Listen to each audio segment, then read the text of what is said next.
Charles Purcell presents.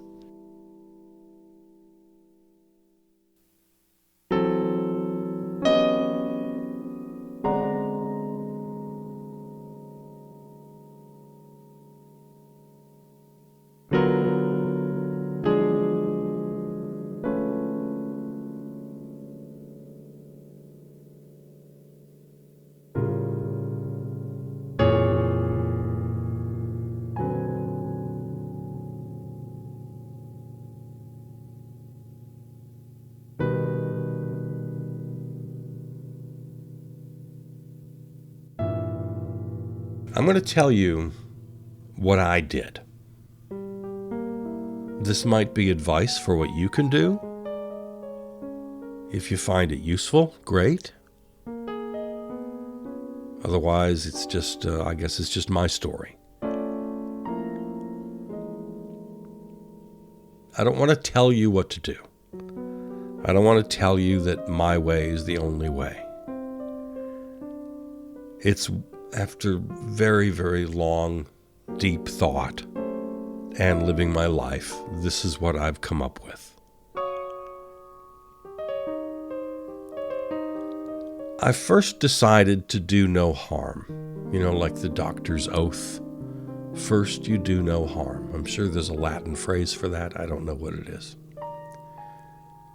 And that is, as a young man, when I looked at the world and I saw the injustice, and it pained me and it hurt me, and I thought, well, this can't be acceptable. The war and the death and the money grubbing and the thievery and the injustice of this world.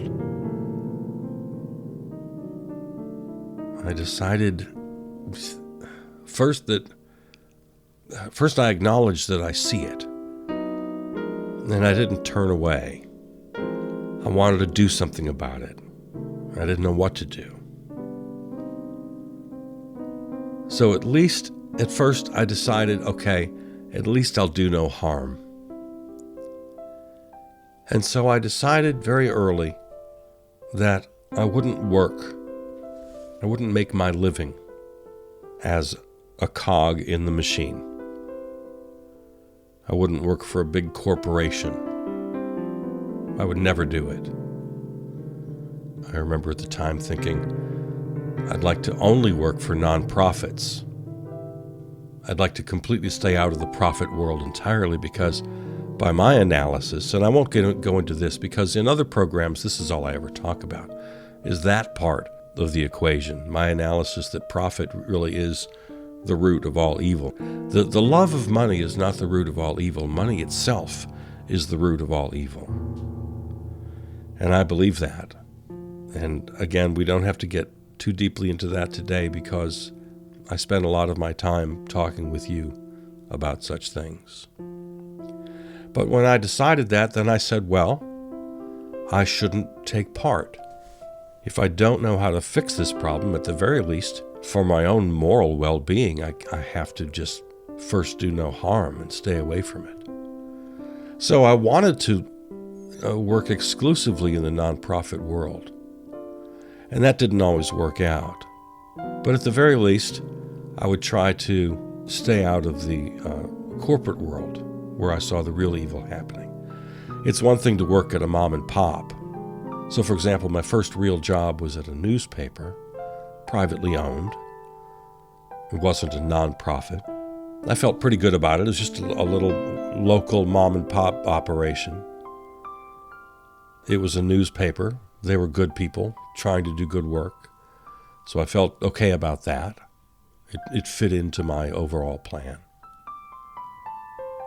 I worked in public radio, which has its own faults, the corporate funding and such. To work perfectly, to ply my wares exclusively in the completely innocent world is difficult. I definitely worked in the profit world, but I did my best to stay away from the big bad evil corporations. So I had mixed success in this goal, but mostly I stayed away. Yeah, I worked for a couple of commercial radio stations. Kind of broke my soul. Spent most of my time in non-commercial public radio. I worked as an actor and performer in theaters.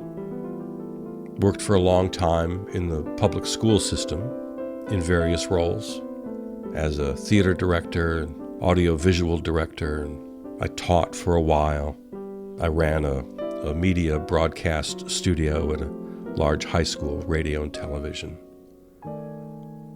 So, yeah, it was my idea that I work in the public sphere, in the nonprofit world. So, what I want to do today is advise people on what they can do if they want to make a difference. And that's my first piece of advice. Do no harm. If you believe, as I do, that the world of money and profit and large corporations and big CEO contracts and that world is doing great harm to us and creating horrible injustice in every part of our lives, if you believe that, then take no part in it. There's a very simple moral philosophy, a moral theory. In addition to do no harm, which is the first and most simple one, the second very simple moral theory is act in a way that you would like all others to act. And the classic example of this, the little thought experiment that you learn in your freshman philosophy class, I'll bet you recognize it from Philosophy 101. There's a hillside of flowers, and everyone who walks by this hillside or drives by this hillside takes great pleasure in the beauty of this hillside of flowers. Now, here's the question in our little thought experiment. These flowers bring you joy, and you think, well, you'll stop along the path and you'll pick a few flowers and take them home and arrange them nicely in a vase, put them on your kitchen table, and this will bring you joy. But is this a moral act? Well, sure, of course, you might say. It's only a few flowers out of a whole hillside. No one's going to miss them. Brings me joy. Brings my family joy. Beauty into my home. Who does it hurt? Well, if everyone thought the exact same way, the hillside would be empty. Because as each person passed, they'd stop and pick their little bunch of flowers, and pretty soon the hillside would be nothing but a bunch of stubs where the flowers used to be. And now all the other people passing by are deprived of this public good. So that's the little thought experiment. It has no simple answer. The answer I've arrived at is that I shouldn't take the flowers, because if everybody else made the exact same decision, that would be bad for everyone, for the community. There'd be a handful of people who have nice flowers on their kitchen tables, and that public good that passers-by enjoyed would be gone. So, should I take the flowers? Moral or immoral? Again, this is just a thought experiment. Don't get too excited. Why are you making such a big deal? It's not a moral question whether you take flowers. No, this is a thought experiment. For myself, the conclusion I arrive at is no, I should not take the flowers. I should enjoy them like everyone else gets the chance. Because if everyone else acted in that way, then, as I explained, they'd be gone. So that's a very simple theory that I've tried to follow. Because applied to my work, well, okay, now it's not flowers. To my work, I should act how I wish everyone would act. So, what if everyone refused to work for large, money-grubbing, profiteering corporations, as I did? That was my conscious decision. I didn't want to be part of that problem. if everyone made that same decision, there would be no such thing as large profiteering corporations that bring so much injustice to the world. That was my decision. And it's what I encourage you to do. Again, you can take it or leave it.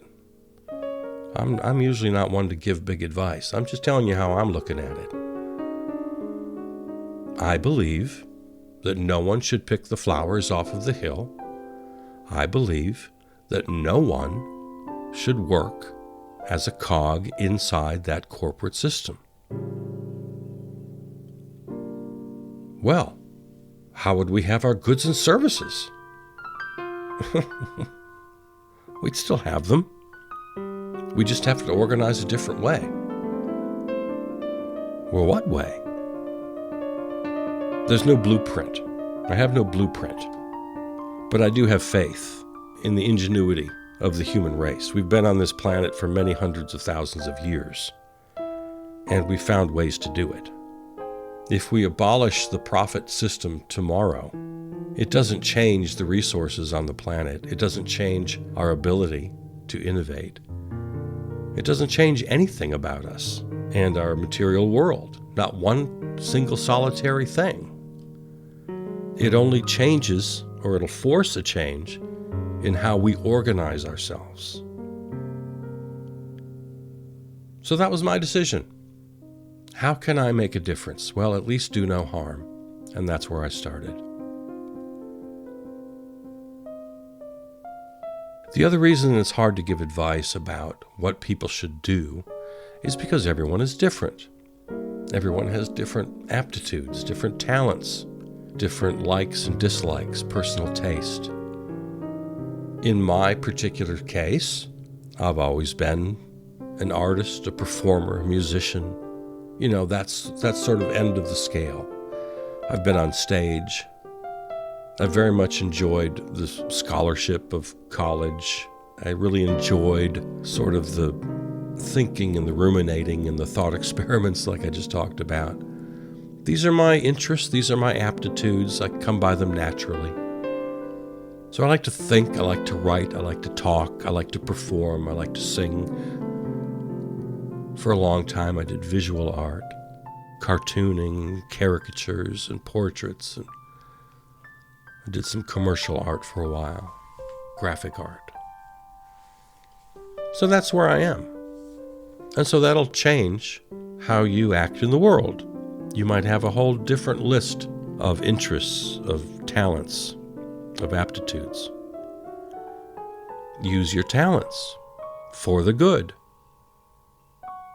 And primarily, for me, it's been to raise up the world of small mom and pops and nonprofits and public systems like schools or public radio, and to attempt through my non-participation the failure of the corporate structure. It relies on others taking that path, but there's nothing I can do but do what I can. So I do encourage you to take whatever talents you have and to devote them to the worlds of activism and nonprofit. And in my case, I went to public radio, worked for a couple of years in commercial radio, but that broke my soul, and I knew that I was a cog in a terrible machine, selling garbage and poison to people. That didn't last long. I should note that there are successes and failures along the way, of course. There are ideas and goals that I set for myself that I failed at more often than not. And I've always been reticent about giving advice. But I talk so much about the problems, I thought, well, I guess I really do have some obligation here to talk about some solutions, what to do. So I'm going to try to resist my natural inclination towards humility and give you some actual advice here, what to do. So in those terms, I'm advising you.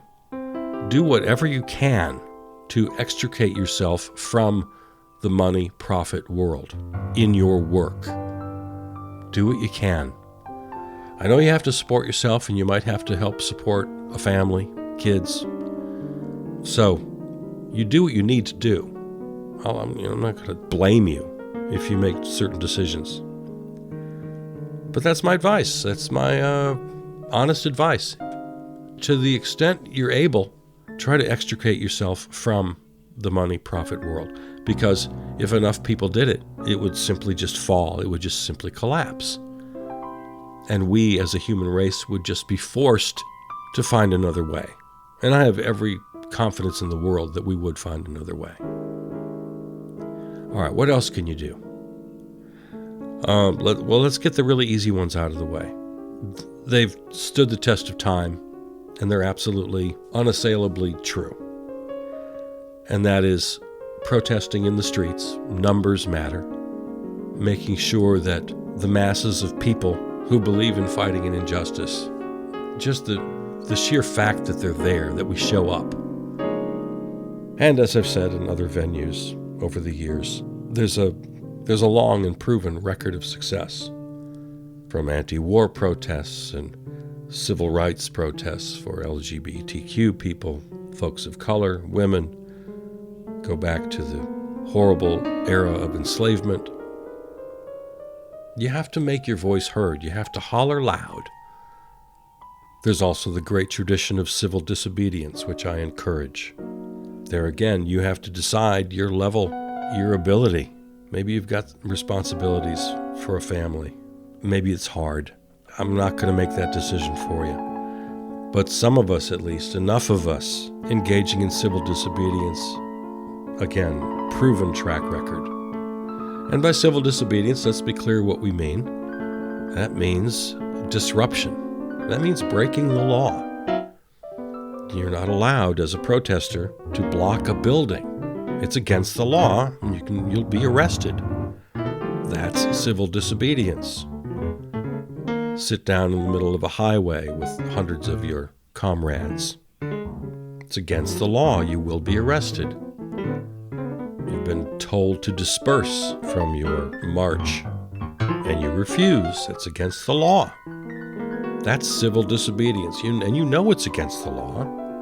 And you don't fight these military police, these armed thugs of the power structure. No. You just sit and let them drag you away. Is it easy? Of course not. Martin Luther King and the organizers in the South would spend weeks preparing for their nonviolent demonstrations. They knew going in that they would be abused by the police. This is not easy. I'm not saying, not for a second am I saying any of this is easy. I'm saying it's required for major structural change. So once again, to the extent you feel you're able, this is something that enough of us have to be able to do, is civil disobedience, knowing that you're going to be arrested, there's going to be a fine, there's going to be a hearing. Yeah. You engage in civil disobedience. You do not cooperate. You let your body go limp and force a couple of cops to take their time to carry you, literally carry you, into the back of a van where they'll take you and process you downtown. Mutual aid. Often mutual aid itself will be illegal, will be a form of civil disobedience. Find opportunities to volunteer in any number of areas to help take care of each other. That's what mutual aid is. Someone who's dedicated their lives to fighting injustice, that person still needs clothes on their back and they still need to eat a couple of meals a day. You can help with that. You can provide some babysitting, some elder care. There are just endless opportunities for mutual aid. It's one thing to complain about this world. It's quite another to do something about it. So some of these things sound pretty standard. Organize.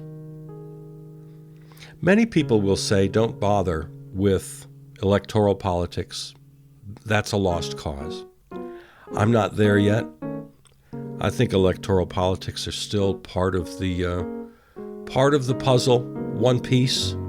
Certainly not the whole, it's not the whole picture. But it is one piece of the puzzle, especially if we fight for, advocate for, vote for alternative parties, Greens, socialists, anarchists. In some cases, this is becoming more and more implausible. The idea of pushing the Democratic Party. That one I used to be more enthusiastic about. I think I may have lost all of my faith in that. I still hang on by a thread. There are the Bernies and the AOCs of the world who make up a progressive caucus, if you can call it that, the so-called Justice Democrats. I guess there's still some hope there. If you think there is, okay. I'm not going to go into that big debate right now. I'm losing faith, but if you still have some faith, if you can push the Democratic Party, the reason I would cling to that dream is because I saw what happened to the Republican Party over just a very short number of years, really starting with Reagan in 1980 and then accelerating through the decades, where the party was just transformed from what it was, the sort of centrist, reasonable Eisenhower party, to a very radical, right-wing, reactionary party. I thought, well, okay, I've seen it right in front of my eyes. I've seen a party be transformed.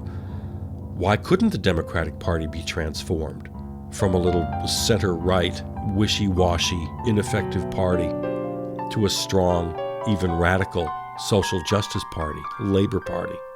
Why couldn't it happen? I've seen the transformation on one side. Why couldn't the other side have an equally important transformation? Well, that's the thought I've had over the years, and it's what's given me hope. That hope has dwindled down to almost nothing. But if you want to hang on to that. So, electoral politics. It's still part of the puzzle.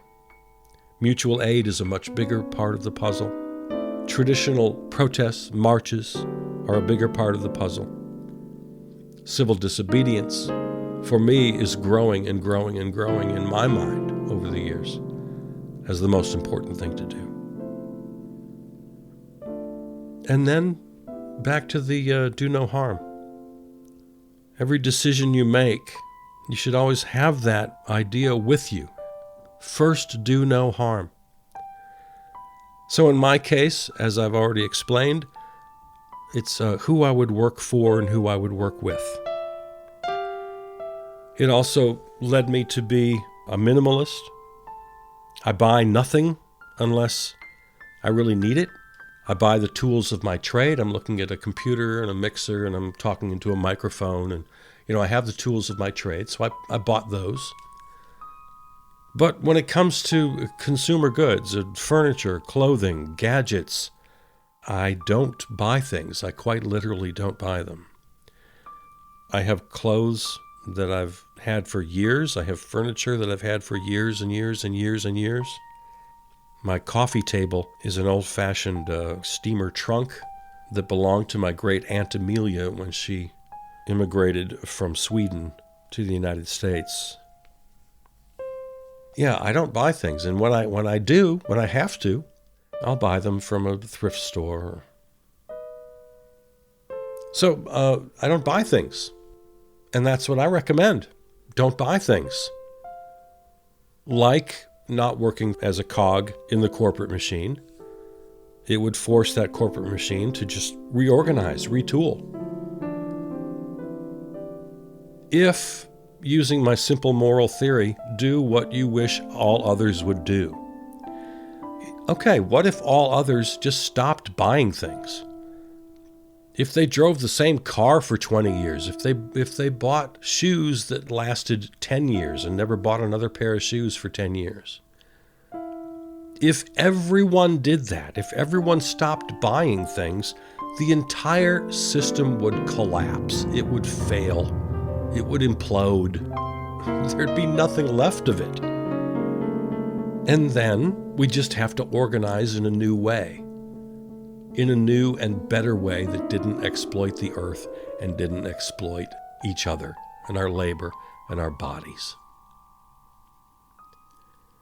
Now, I didn't spend this time talking about the problems and why we need to do these things and why the system is so evil. You'll have to go to my other talks for that. I talk about that all the time. But then I get to the end of my talk and I'll give just a few cursory little obligatory comments about, well, okay, make sure to write to your representative. Make sure to protest about this.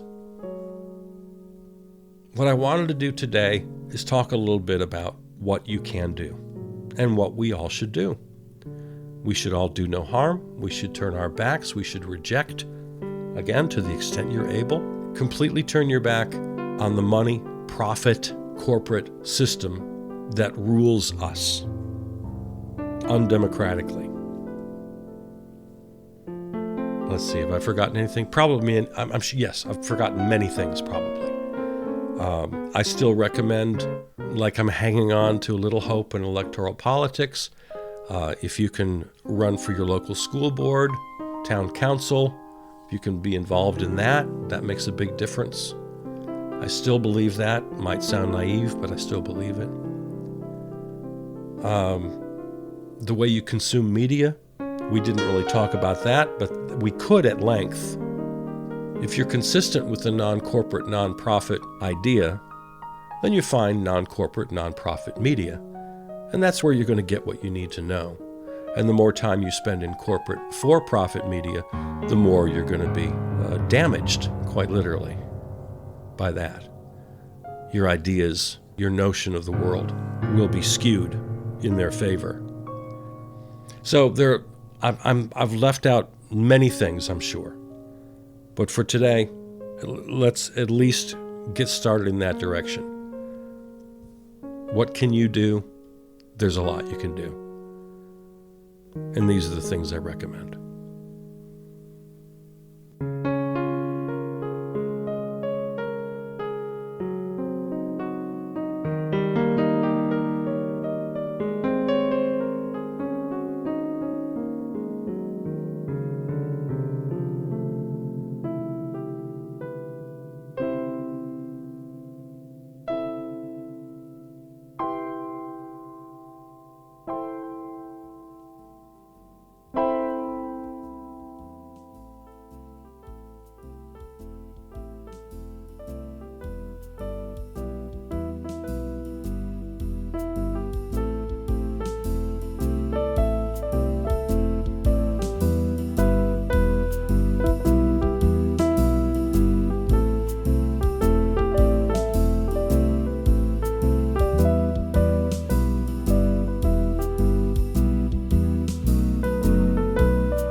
This episode of Charles Purcell Presents is available right now wherever you find your podcasts, or go to the website charlespurcell.com for the full archive and all the other series in the podcast family.